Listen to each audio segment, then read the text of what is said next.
家好，歡迎收睇焦點新聞台，我係你哋嘅主播。好，今日我哋要講一個故事，一個有關購物天堂嘅故事。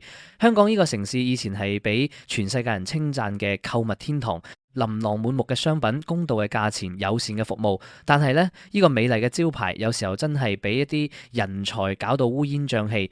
今日主角就係一間叫做日月星旅行社有限公司嘅旅行社，同埋一位叫做曲華嘅導遊。呢兩位聯手用一種獨特嘅服務精神，唔單止令旅客留下深刻印象，仲成功咁令自己嘅牌照一齊壽終正寢。日月星月呢個名起得好有氣勢，日月同輝，星光閃耀，聽落去係咪好有格調呢？但係做出嚟嘅嘢就完全係另一回事啦。今日旅遊業監管局旅監局正式公布撤銷日月星旅行社有限公司嘅旅行代理商牌照，同時撤銷涉事導遊曲華嘅導遊牌照。簡單嚟講就係釘牌玩完。焦點新聞台帶你逐步拆解呢個購物強迫大戲係點樣煉成、點樣爆煲、點樣落幕嘅全過程。事件經過，一切由一個低價團開始。時間要撥翻到2026年1月，彼時彼刻，香港旅遊業仍然喺疫後復甦嘅軌道上努力行走。內地訪港旅行團一批接一批，旅客人數持續回升。大家都話旅遊業係翻身嘅希望。然而，日月星旅行社嘅某些操作，就喺呢個看似欣欣向榮嘅時候，悄悄地在幕後搞風搞雨。根據旅監局嘅調查，日月星旅行社喺今年1月至3月期間，在接待有關內地入境旅行團嘅時候，冇有採取一切合理嘅步驟，以確保入境旅行團嘅任何參與者不會受制於威逼購物。呢句説話講起嚟係幾咁官方、幾咁平靜，但背後嘅意思就係，旅行社眼睜睜睇住導遊為難旅客，唔管唔理唔制止。究竟發生咩事呢？原來係早前有內地媒體報道，指有訪港旅行團涉嫌被強制購物及推銷產品，相關片段同報道喺網絡上廣泛流傳，引發極大關注。旅監局接獲資訊後，即時主動聯絡內地相關部門，展開調查，一共追查4宗涉及內地入境旅行團參與者而被威逼購物嘅個案。結果查出嚟，日月星旅行社係涉事旅行代理商，而主要主角導遊就係上文提及嗰位曲華。導遊威逼手法，在旅遊巴上開壇作法。好，呢一 part 要重點介紹一下曲華導遊嘅獨門絕技。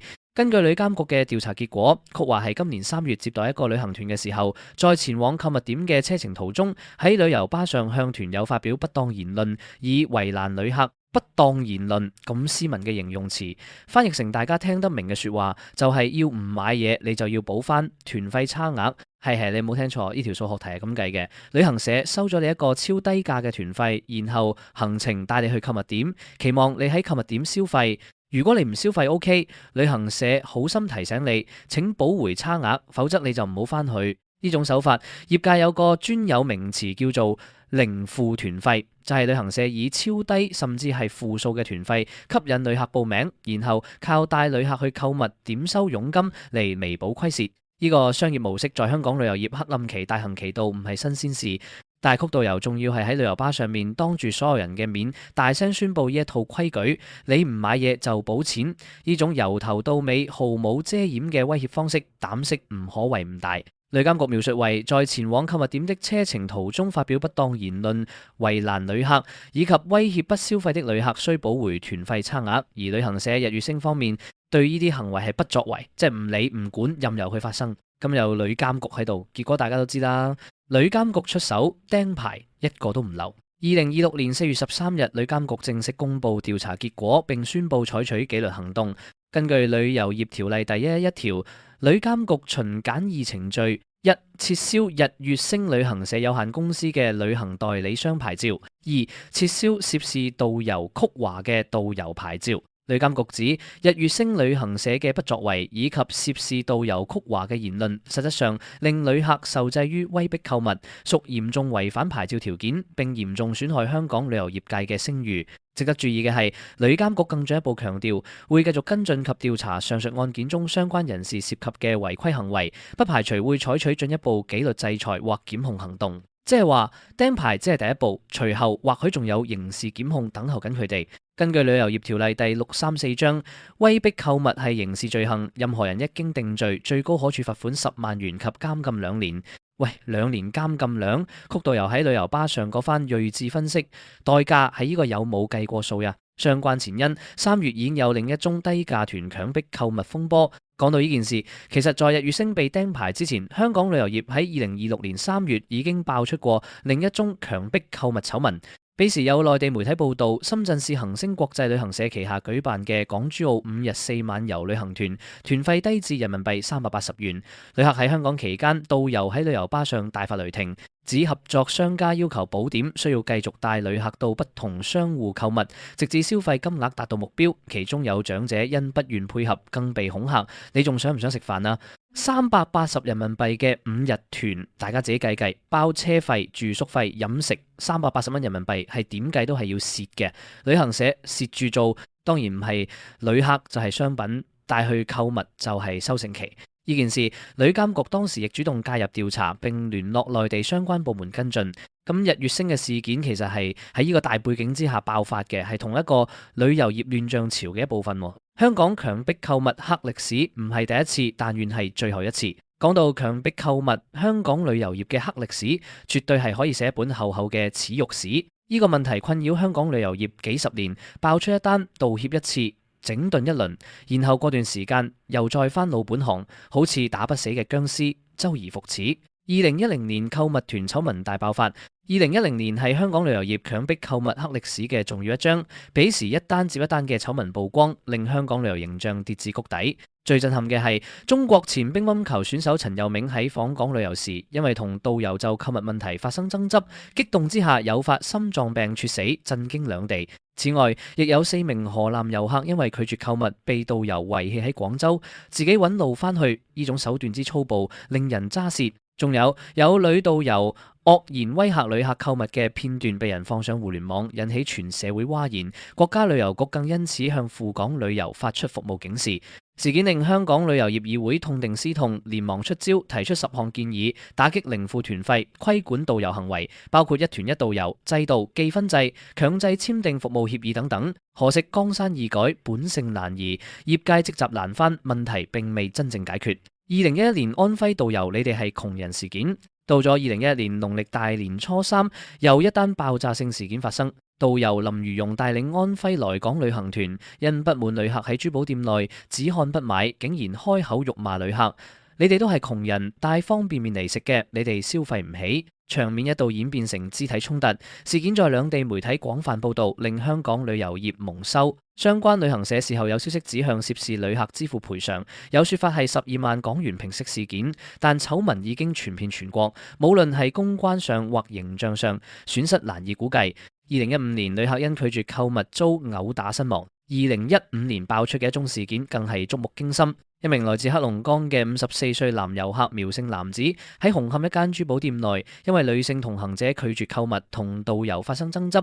苗男嘗試調停，卻被在同一間珠寶店購物嘅另一旅行團內嘅一名本港男導遊及一名內地男領隊毆打，其後不治身亡。一條人命就係因為唔買嘢。警方事後以誤殺罪立案調查，多人被捕。事件成為香港旅遊業最黑暗嘅一頁之一。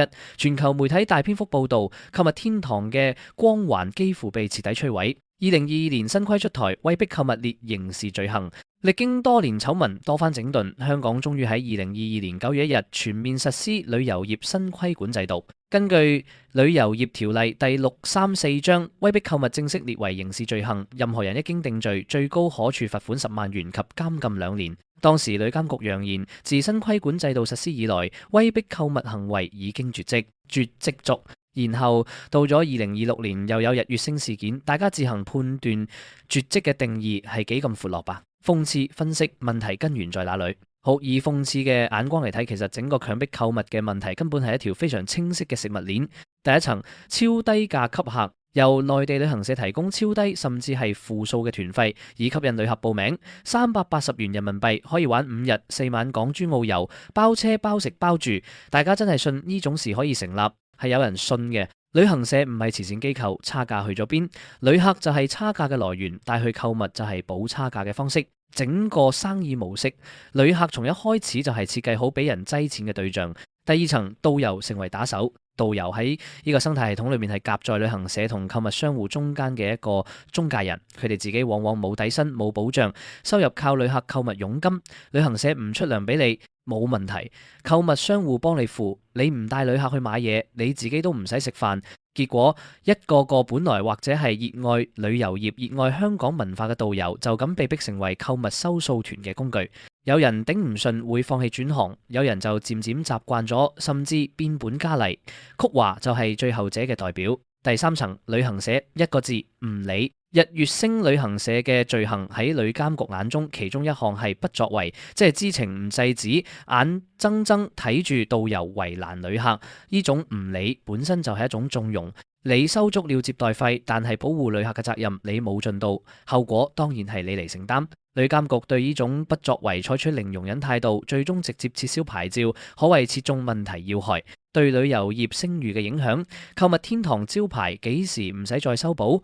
每一次強迫購物事件爆發，香港旅遊業都要花大量資源時間去修補聲譽。旅發局要做廣告，旅監局要加強巡查，政府要發表聲明，業界要召開會議，一大輪功夫做完，然後過幾年又翻頭嚟，你話係咪好笑？事實上，強迫購物問題對香港旅遊業造成嘅損害係多層次嘅。第一，旅客信心受損。一個去過香港被強迫購物嘅旅客，會同佢身邊幾十個人講，下次唔好去香港旅行。口耳相傳嘅壞消息遠比廣告嘅好消息傳得快。第二，國際形象受打擊。每逢呢類事件，國際媒體都會大篇幅報導，標題係香港旅遊業強迫購物醜聞再現，遊客香港被迫消費。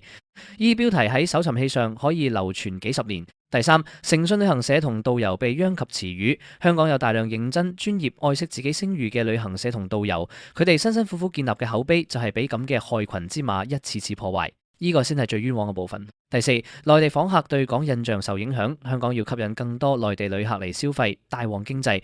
但係每次出呢類醜聞喺內地社交媒體就會立即炸鍋，直接打擊訪港意欲。香港旅遊業嘅復甦真係唔需要呢種助攻。好，總結翻今日嘅事件。日月星旅行社呢個名起得多好聽，日月星天地宇宙氣象萬千，但係做出嚟嘅事係喺旅遊巴上面俾個導遊威嚇旅客，唔買嘢就補差額，真係名字起得越大氣，跌得越難看。日月星而家星光確實閃耀，只不過係閃喺旅監局嘅釘牌公告度。曲華導遊，你喺旅遊巴上面嗰番精彩演說，估唔估到係咁結束？以後用嚟威脅旅客補差額嘅口才，或者可以轉型去做律師辯護，至少都有啲實際用途。日月星旅行社嘅管理層對於導遊嘅行為採取不作為態度，就如同喺房間裏面擺咗一個計時炸彈，然後充耳唔聞，炸彈爆咗，終於有人注意到，可惜爆嘅唔係別人，而係自己。至於香港強迫購物問題，由2010年講到2026年，中間談了多少次整頓，多少次絕跡，多少次零容忍。有人真係守住承諾，有人就當啲話係耳邊風。好彩今次旅監局夠壓力，直接撤銷牌照兼唔排除刑事檢控，算係真係動真格。